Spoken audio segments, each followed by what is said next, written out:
Hello and a very warm welcome to my channel Akriti Art Beyond Canvas.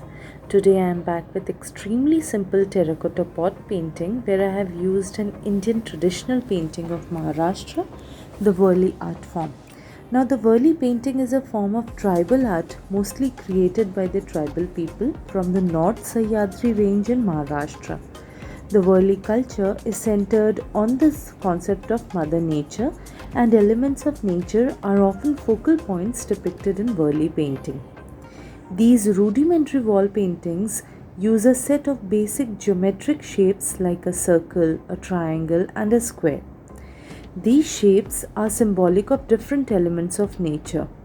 Images of human beings and animals, along with scenes from daily life, are created in loose rhythmic pattern. Festivals and dances are common scenes depicted in the ritual paintings. Apart from ritualistic paintings, other Warli paintings covered day-to-day activities of the village people. This art form is simple in comparison to the vibrant paintings of Madhubani. So wait no more, pick up your brushes and try it yourself.